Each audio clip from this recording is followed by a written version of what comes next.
How's the shot? Am I on the camera? We're all good? You need us closer? Okay. We're good. We are back, guys.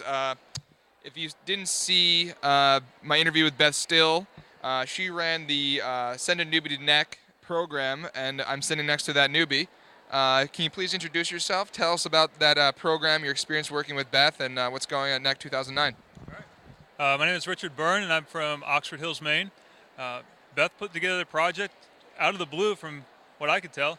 She emailed me one night in April and said, "Are you going to NECC?" And I said, "No, it's too expensive. I can't get the time to do it." And she said, "What if someone pays for it?" And I said, "Okay." So she put together a campaign on Twitter and on a couple of blogs to get micro donations through PayPal. We had about 25 donations, and it started to stall out. And then VoiceThread came through with a huge donation and made it possible for me to be here right now. That's awesome. What does that tell you about professional learning networks? The Twitter networks, your whole network of people. It showed to me that I have a lot more reach than I thought I did. I think a lot of times people look at Twitter and they go, "Why does anyone care about what you're eating for dinner?" But that's not what it's about.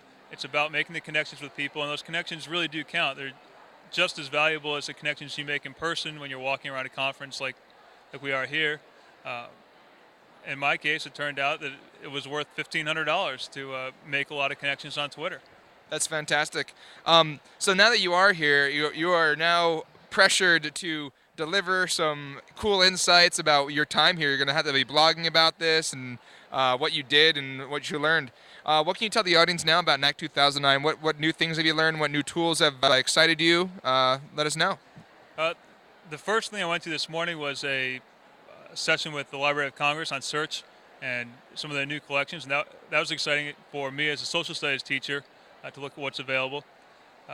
Some of the more exciting things that have happened outside of any of the formal conferences have just been the conversations with some of the giants of the edu-blogging community, for lack of a better term.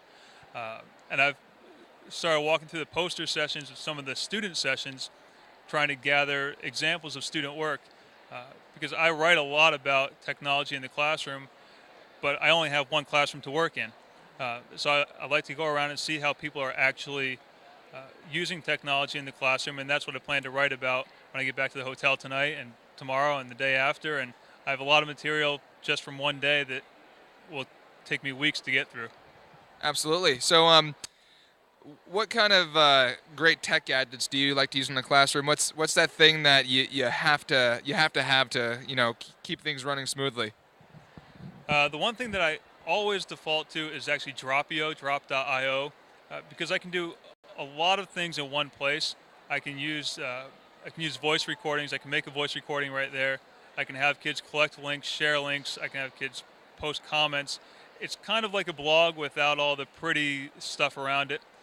So I always use that as my starting place for my classes, and I'm really big on video creation right now. That's my new big kick, is making connections between social studies and the arts through video. And I've been using Animoto and I've been using VoiceThread to do that. And I'm actually doing a conference on that at the end of July in Maine. If you want to come to Maine, come on up. It's a beautiful state. I've been there. It's fantastic. Anyway, I don't want to hold you too long, but if there's one thing you'd like to say to maybe some of the viewers who perhaps were on that network that helped you get here, what would that be? Thank you. I can't say that enough. I wish I could meet everyone that had donated. Unfortunately, some of them aren't here, and some of us just haven't connected.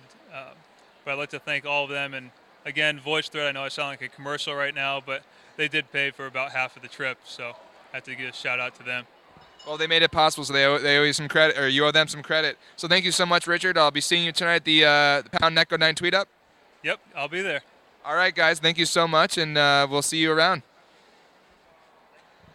All right, guys, we're going to take a really quick break, and we're going to, actually behind us, there's a lot going on at ISTE Central, and we're going to see if we can get some good interviews over there. So I'll be right back.